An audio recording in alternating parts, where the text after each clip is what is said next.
guys, welcome to this video. Today we are going to be talking about the murder of Kairissa Xing whilst I draw Obi-Wan Kenobi. I also just want to give a trigger warning before this video starts that this video references abuse, child abuse, violence and death. And that's it. So let's get into it. Mrs. Mark was a pediatrician with Cumberland Pediatrics in Lebanon, and Mr. Mark was a stay-at-home parent and homeschooled Kairissa and their biological older daughter. Mrs. Marks and her husband adopted Kairissa from China and returned to the United States with her on April 9, 2010. Kairissa would spend less than 3 months in the United States before she died at the hands of Mr. and Mrs. Mark. Before the Marks adopted Kairissa, they knew she had physical and mental disabilities, and according to their statements, she was already in poor health when they adopted her. Her left leg was weaker than her right, and she weighed only 21 pounds when she was adopted. She was also both mentally and physically developmentally delayed. Mrs. Marks told her detective Harris, quote, "She was not what they expected. She was very tiny for her age, and she was not potty trained." Kairissa did not speak English, and Mrs. Marks was the only one who could communicate with her through Mandarin. She found Kairissa's behavior frustrating because, according to her, Kairissa would not obey her, but would, quote, "use her cuteness to manipulate Mr. Mark and avoid punishment." This is when things start to take a dark turn. Mrs. Marks told investigators that she had become frustrated enough with the child's behavior that she pinched her nipples and thighs on a daily basis. She also hit Kairissa's hands so hard that they bruised. In other incidents, she told investigators that she struck the child with a stick her older sister used for karate practice.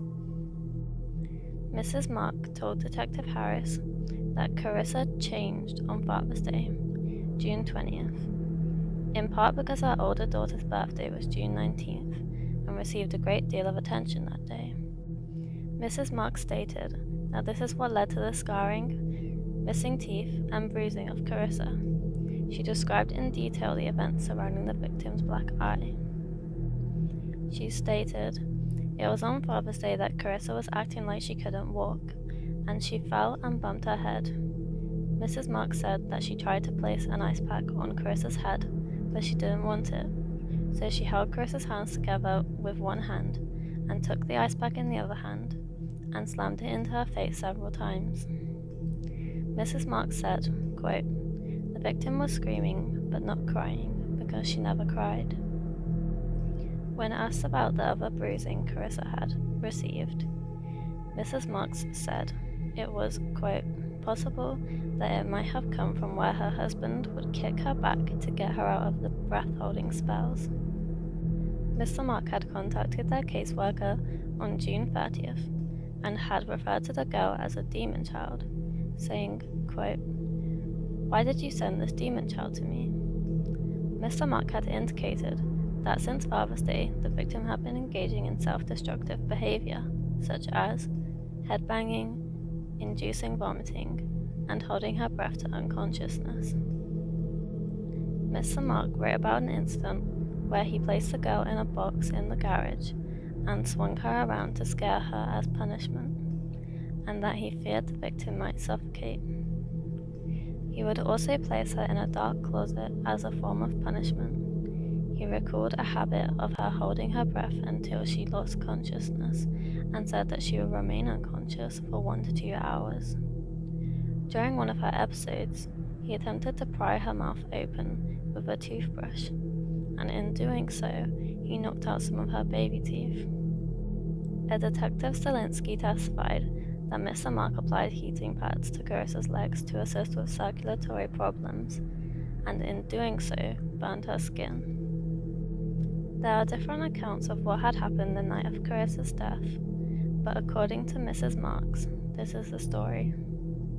It was June 30th. Mrs. Mark arrived home from karate with her eldest daughter around 9:30.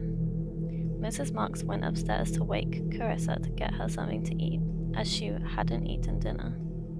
The child stood up from the infant mattress on the floor of the guest room and fell, bumping her head against the bed. She was asked if there was any reason that there were any injuries. She said no, that she just got up and walked out of the bedroom. They started walking down the stairs, but Kairissa tumbled down a couple of them on the way down. Mrs. Marks said that she caught her and then she scooted down on her back a couple more steps. At that time, she looked at Kairissa and Kairissa looked at Mrs. Marks and held her breath until she passed out.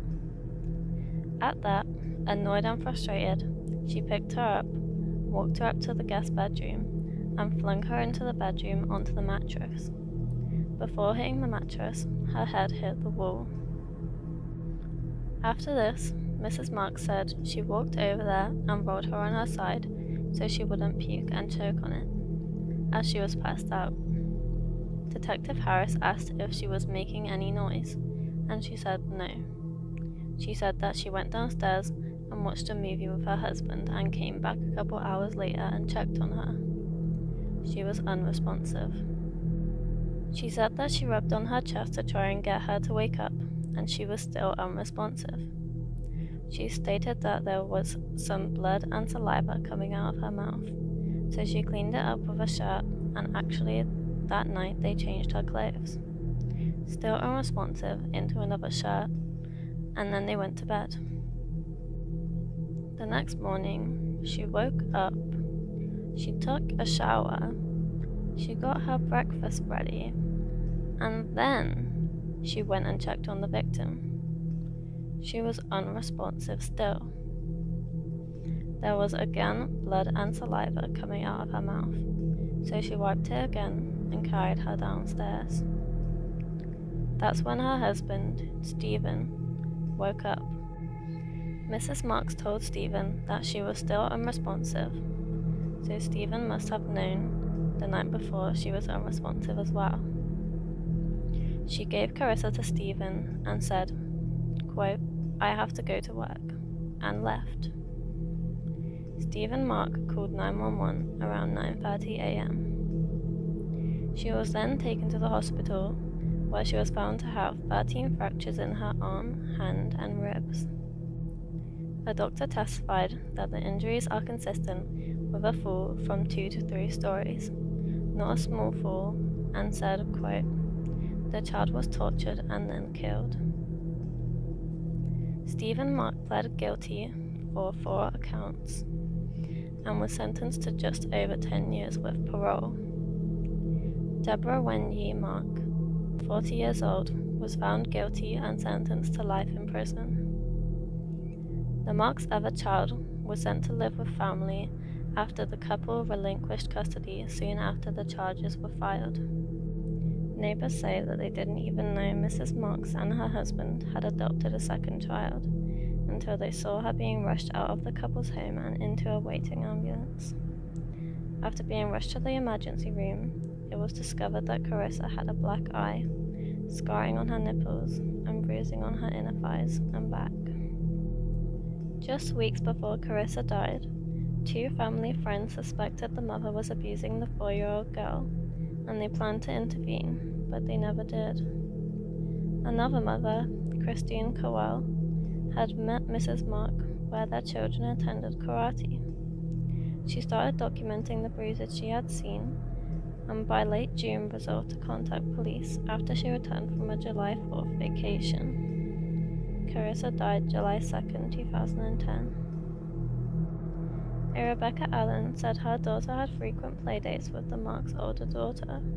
She said that she had seen bruises on Kairissa's arms and witnessed what she believed to be abusive behavior by Mrs. Mark towards Kairissa. When she saw the news reports that a girl had been taken to Nashville Hospital with injuries, she feared the worst. She said, quote, "My heart sank. I just knew it was Kairissa." She also said, quote, "I was worried that Kairissa should not go home with the Marks, but before I could call someone, I got the news she had died." At least 4 people suspected Kairissa was being abused, but nobody called or took any action soon enough. Kairissa was only 4 years old when she died, and she suffered with the Mark family for 4 months. Please let me know your thoughts on this case in the comments down below, Like the video if you enjoyed, and subscribe for more. Here is the finished piece, and I'm about to show you some pictures of Kairissa. These are the only 2 pictures that I could find anywhere.